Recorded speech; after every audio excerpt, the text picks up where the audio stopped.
देश दुनिया में जितने भी महापुरुष हुए हैं उन्होंने हमेशा अपना ध्यान अपने मिशन को पूरा करने में रखा। वे स्वयं के प्रचार से दूर रहे, समाज हित में चुपचाप अपने कार्यों को पूरा करने में लगे रहे। ऐसे ही बिरले महापुरुषों में से एक हैं गीता प्रेस गोरखपुर के अध्यक्ष एवं कल्याण पत्रिका के संपादक राधेश्याम खेमिका।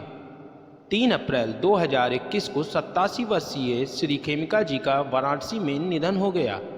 मुखाग्नि एकमात्र पुत्र राजा राम खेमिका ने दी। सादा जीवन उच्च विचार की मिसाल वाराणसी निवासी राधेश्याम खेमिका के पिता सीताराम खेमिका मूलतः बिहार के मुंगेर जिले से यहाँ आए थे। 2 पीढ़ियों से खेमिका जी काशी निवासी थे। राधेश्याम खेमिका वाराणसी की प्रसिद्ध संस्थाओं मारवाड़ी सेवा संघ, मुमुक्ष भवन, श्री राम लक्ष्मी मारवाड़ी अस्पताल गोदोलिया, बिड़ला अस्पताल मक्षोदरी, काशी गौशाला ट्रस्ट से जुड़े रहे। खेमिका जी के निधन से अपूरणीय क्षति हुई है। इनके व्यक्तित्व व कृतित्व का अंदाजा इससे भी लगाया जा सकता है कि प्रधानमंत्री नरेंद्र मोदी ने खेमिका जी के निधन पर इन शब्दों में अपनी श्रद्धांजलि दी। खेमिका जीवन भर विभिन्न सामाजिक संस्थाओं में सक्रिय रहे। वे सनातन साहित्य को आम जन तक लेकर गए। वहीं देश के गृह मंत्री अमित शाह ने ट्वीट करते हुए लिखा, राधेश्याम खेमिका के निधन से अत्यंत दुखी हूँ। खेमिका जी ने जीवन भर सनातन संस्कृति के संवाहक बनकर भारत की प्राचीन परंपरा को दुनिया भर में पहुँचाने का काम किया। इस तरह से देखा जाए तो अन्वेषी इंडिया यूट्यूब चैनल अपने में बड़ा सौभाग्यशाली रहा कि ऐसी महान विभूति का वर्ष 2018 में साक्षात्कार करने का अवसर मिला। अन्वेषी इंडिया उस समय एक्टिव इंडिया के नाम से था। इस चैनल के लिए बातचीत की अनंत अन्वेषी ने और इंटरव्यू की वीडियो रिकॉर्डिंग की सुनील सक्सेना ने। यहाँ पेश है इस इंटरव्यू की वही पुरानी वीडियो। कल्याण की आवश्यकता सबको है। जगत में कौन ऐसा मनुष्य है जो अपना कल्याण नहीं चाहता। इसी आवश्यकता को अनुभव कर वर्ष 1926 में मासिक पत्रिका कल्याण का प्रकाशन शुरू हुआ। तभी से यानी 92 साल से यह पत्रिका निरंतर प्रकाशित हो रही है। माना जाता है कि इसका प्रकाशन भगवत कृपा से हो रहा है। प्रतिमाह 2 लाख से अधिक प्रतियों में छपने वाली तथा देश के कोने कोने व विदेशों में भी बड़े ध्यान से पढ़े जाने वाली इस पत्रिका का प्रकाशन गोरखपुर स्थित वही गीता प्रेस कर रही है, जिसे रामचरितमानस और भगवत गीता को घर घर में पहुंचाने का श्रेय जाता है। इस पत्रिका के आदि संपादक नित्य लीलालीन भाई जी हनुमान प्रसाद जी पोद्दार थे। बहुप्रतिष्ठित मासिक पत्रिका कल्याण के संपादक राधेश्याम खेमका से एक्टिव इंडिया टीम की मुलाकात इलाहाबाद के संगम परिसर में माघ मेला के दौरान बसंत पंचमी सन 2018 की पूर्व संध्या पर उनके शिविर में हुई। सादा जीवन उच्च विचार की मिसाल 83 वर्षीय श्री खेमका जी शुरू में कैमरे के सामने बोलने के लिए तैयार नहीं हुए। उनका कहना रहा कि गीता प्रेस से जुड़े लोग सत्कर्म में विश्वास रखते हैं, अपने प्रचार में नहीं। बहुत आग्रह के बाद वे कैमरे के सामने आए। यहाँ पेश है एक्टिव इंडिया टीम की खेमका जी के साथ पहली मुलाकात के प्रमुख अंश। मेरा नाम राधेश्याम खेमका। मैं अभी वर्तमान समय में कल्याण के संपादन का कार्य मेरे जिम्मे है और गीता प्रेस के कार्यों में मैं संलग्न हूँ। 1986 से कल्याण के संपादन का काम मैं कर रहा हूँ और गीता प्रेस के ट्रस्ट में ट्रस्टी भी हूँ।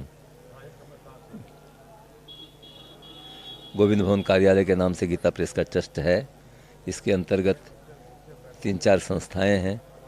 गीता प्रेस के साथ के अलावा ऋषिकेश में गीता भवन जहाँ सत्संग होता है और ये हमारे इसके संस्थापक थे श्री जयदयाल जी गोयनका, जिन्होंने गीता भवन स्वर्ग आश्रम में एक वीरान जगह थी वहाँ उन्होंने देखा कि ये गंगा के तट पर एकदम एकांत स्थल है और इसलिए उन्होंने वहाँ सत्संग, वो सत्संग के प्रेमी थे, सत्संग करते थे, तो वहाँ उन्होंने सत्संग का आयोजन, ध्यान, पूजा और सत्संग का विस्तार रूप हो गया। उसमें हजारों कमरे हैं। वहाँ जो लोग सत्संग के लिए आते हैं उनसे कोई चार्ज नहीं लिया जाता है और केवल सत्संग के लिए उनको दिया जाता है। गोरखपुर में गीता प्रेस का काम देखते थे, बांकुड़ा के रहने वाले थे। चूरू में ऋषि कुल ब्रह्मचर्य आश्रम बनाया, जहाँ भारतीय पद्धति से गुरुकुल के रूप में वहाँ छात्रों को रखा जाता है ब्रह्मचारी के रूप में, और उनको संस्कृत, हिंदी, अंग्रेजी, गणित, इन सबों की शिक्षा दी जाती है। और ये लक्ष्य रहता है कि यहाँ से जो स्नातक बनकर निकलें, उनको अगर कहीं अन्यत्र वो न भी पढ़ सकें तो वो कम से कम अपना जीवन यापन खूब अच्छी तरह से कर सकते हैं और उनको सांस्कृतिक ज्ञान भी प्राप्त हो जाए। इसके साथ साथ गीता प्रेस गोरखपुर की जो स्थापना हुई, ये 1923 में हुई है। 26 से शायद कल्याण से प्रारंभ हुआ, जहाँ तक मुझे स्मरण है। और इसमें उद्देश्य यही था कि उन दिनों अंग्रेज़ों का शासन था और ईसाई धर्म का प्रचार जोरों से हो रहा था। ईसाई क्रिश्चियन साहित्य मुफ्त में बांटा जाता था। हमारे इन महापुरुषों ने विचार किया कि यदि मुफ्त में कोई वस्तु दी जाएगी तो उसका दुरुपयोग भी हो सकता है, इसलिए कम दाम में, कम मूल्य पर अपना भारतीय संस्कृति का साहित्य प्रचारित किया जाए। और इसलिए इन्होंने रामायण, रामचरितमानस, श्रीमद् भागवत, गीता, मुख्य रूप से गीता, और इन सबों का प्रकाशन शुरू किया। पहले शुरू में प्रारंभ में तो कलकत्ते में किसी प्रेस में गीता छपवाई गई, पर उसके बाद इन्होंने ये अनुभव किया कि अगर हम शुद्ध रूप में कोई वस्तु तैयार करेंगे तो इसके लिए अपना प्रेस हुए बिना नहीं हो सकता है। बहुत छोटे रूप में गीता प्रेस प्रारंभ हुआ था।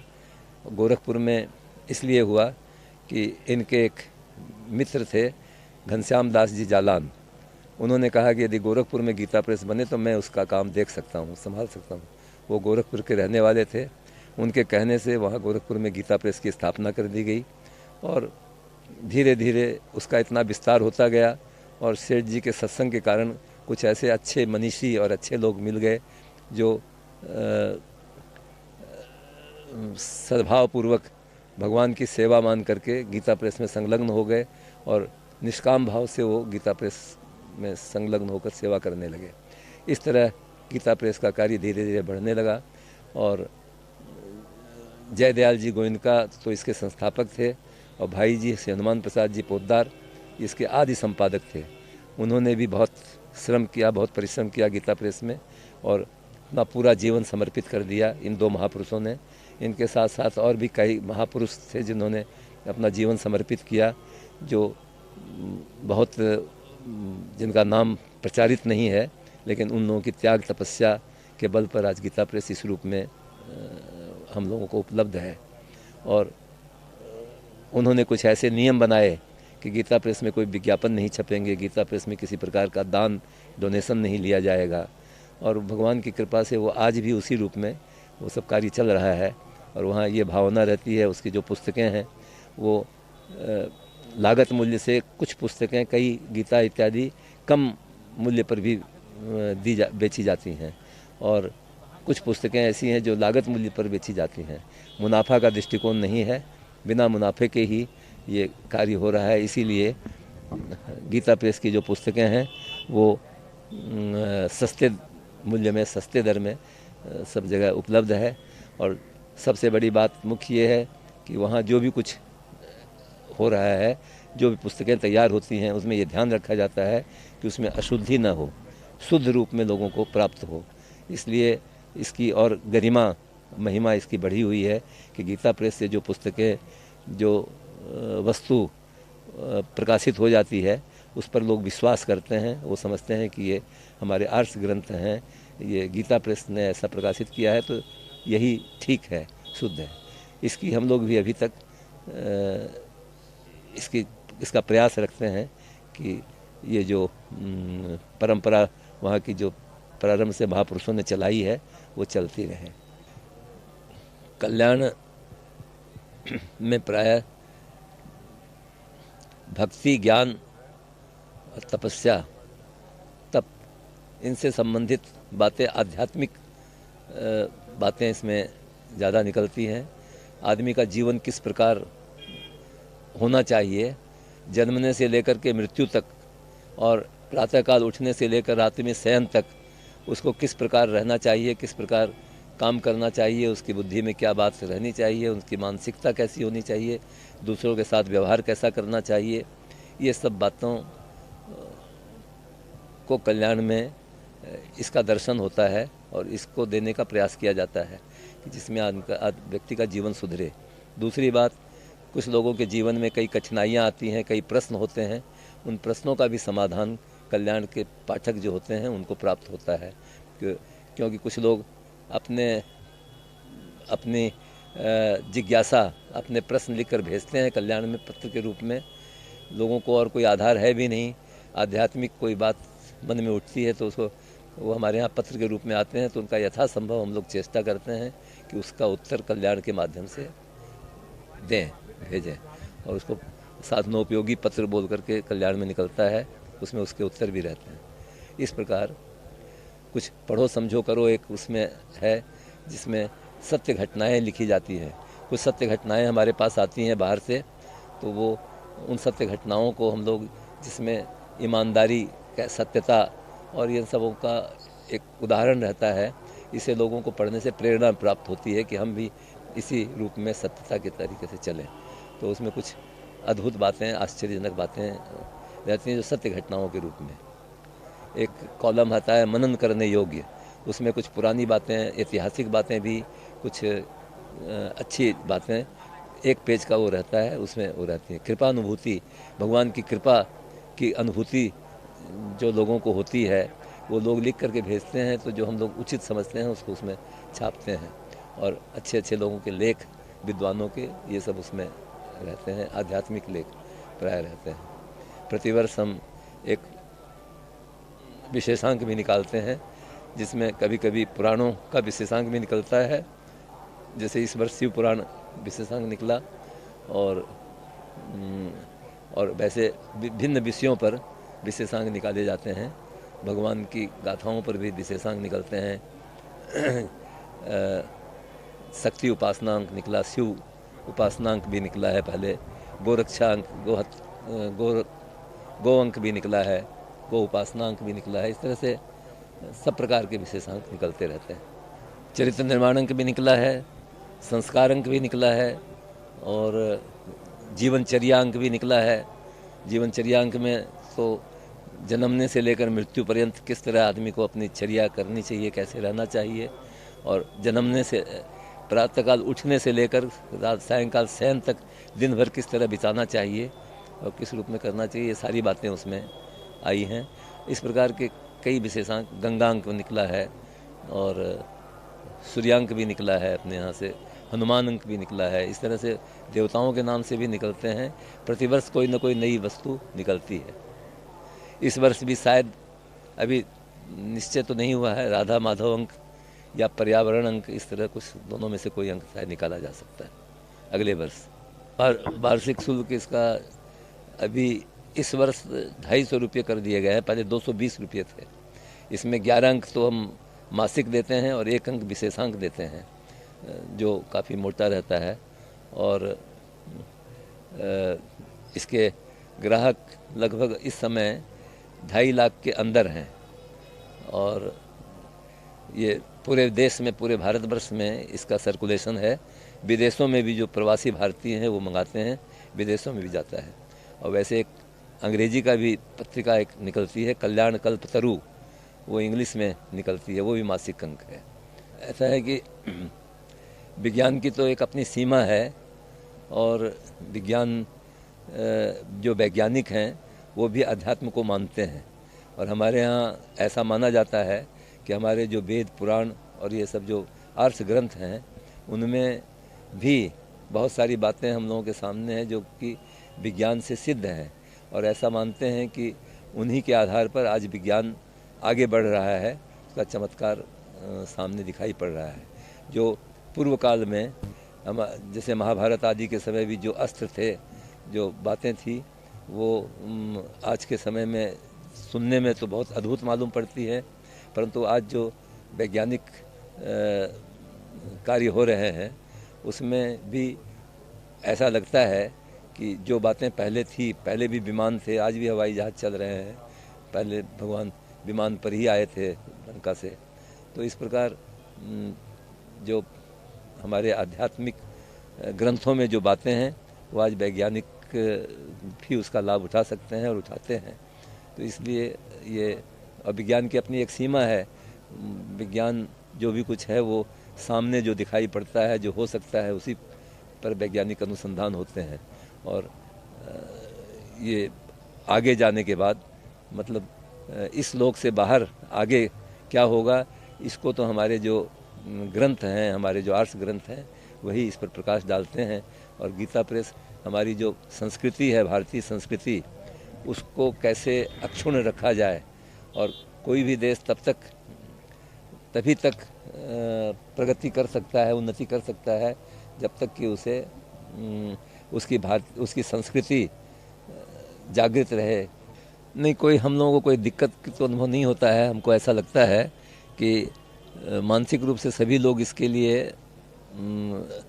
इसमें आदर का भाव लोगों के मन में है, वो ये समझते हैं, क्योंकि गीता प्रेस कमर्शियल तो है नहीं और वो कोई वहाँ मुनाफे का दृष्टिकोण है नहीं, स्वार्थ रहित वो सब कुछ करते हैं। तो इसलिए हमको तो यहाँ यथासंभव अगर आवश्यकता होती है तो सहयोग ही प्राप्त होता है लोगों से, कोई ऐसी कोई कठिनाई की बात नहीं नहीं हम लोगों का। ये तो देखिए, ठाकुर जी भगवान जो चलाएंगे वैसे चलेगा, आगे की पीढ़ी आएगी वो किस प्रकार चलाएगी। अभी तक तो चल रहा है, जिसका हम लोगों को उम्मीद है आगे भी चलता रहेगा, भगवान का कार्य है। छोटे मोटे ट्रस्ट आजकल नहीं चल पाते हैं, और गीता प्रेस अगर चल रहा है तो ये भगवान की कृपा मानते हैं।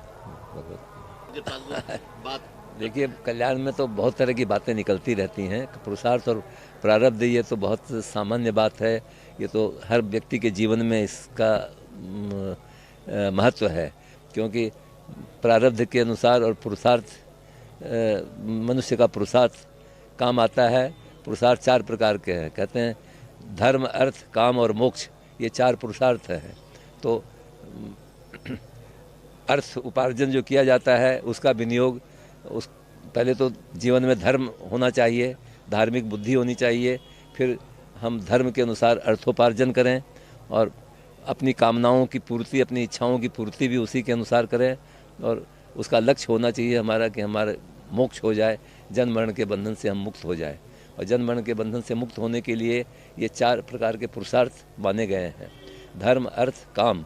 हमारा जितना भी हमारा कार्यक्रम है उसमें एक जब तक व्यक्ति का उद्देश्य नहीं बनेगा, लक्ष्य बनना चाहिए जीवन में कि हमारा मनुष्य जीवन का लक्ष्य क्या है।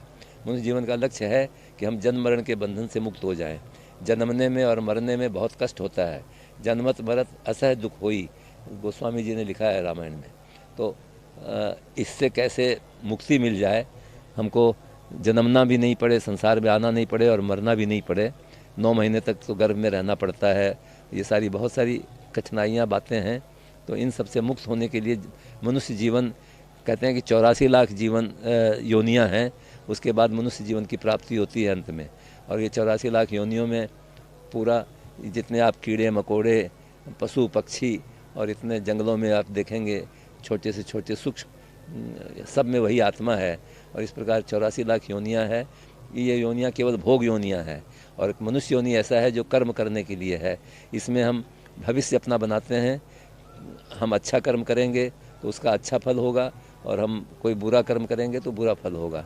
इसलिए मनुष्य योनि ऐसी है जो अपना भविष्य बनाती है, और वो आदमी को फिर पशु पक्षी 84 लाख योनियों में जाना है, या फिर मनुष्य बनना है, या फिर वो देव योनि में जाना है, या फिर मुक्त होना है, फिर यहाँ नहीं आना है। ये सारी बातें मनुष्य योनि में प्राप्त होती है। इसके लिए अपना एक उद्देश्य बनना चाहिए, पहले लक्ष्य बनना चाहिए, उस लक्ष्य के अनुसार आदमी को कार्य करना चाहिए। उसी के अनुसार उसका प्रारब्ध भाग्य भी बनता है और पुरुषार्थ तो वो अपनी स्वतंत्रता के हिसाब से पुरुषार्थ करता है और जैसा पुरुषार्थ करेगा वैसी उसका प्रारब्ध बनेगा और जैसा प्रारब्ध बनेगा वैसा ही उसका पुरुषार्थ भी होगा। ये सब दोनों एक दूसरे से सम्मिलित हैं, मिले हुए हैं। मनुष्य के जीवन का एक ही मात्र लक्ष्य है, वो लक्ष्य है अपना कल्याण करना। उसको आप कह दें अपना कल्याण करें, चाहे भगवत प्राप्ति करें या हम मुक्त हो जाएं, जन्म मरण के बंधन से मुक्त हो जाएं, ये तीनों एक ही बातें हैं और यही एकमात्र लक्ष्य है जीव मनुष्य का। और ये अलग बात है कि लोग इस लक्ष्य को भूल जाते हैं और वो धन कमाने का लक्ष्य बना लेते हैं। हमारा मकान बनना चाहिए, लक्ष्य धन होना चाहिए। 3 प्रकार की इच्छाएँ हैं। एक तो लोकेशना, हमारा यश बढ़े, वित्तेषणा, हमको हमारे पास धन हो जाए, और पुत्रेषणा, हमको संतान अच्छी मिले, हमको पुत्र हो जाए। ये तीनों इच्छाएँ जो हैं, ये इच्छाएँ एक प्रकार की मनुष्य जीवन हर व्यक्ति के जीवन में रहती हैं। तो इससे ऊपर उठ करके जो व्यक्ति एक लक्ष्य बना लेता है तो ये सारी इच्छाएं और सारी कामनाएं पूरी हो सकती हैं, परंतु उस लक्ष्य को ध्यान में रखते हुए कि हमारा जो उद्देश्य है, लक्ष्य है, उस जो व्यक्ति का ये उद्देश्य होगा कि हमको भगवत प्राप्ति करनी है या हमको अपना कल्याण करना है, गलत काम करता है तो उसको उसका पाप भोगना पड़ेगा, अधिक तो वही होगा।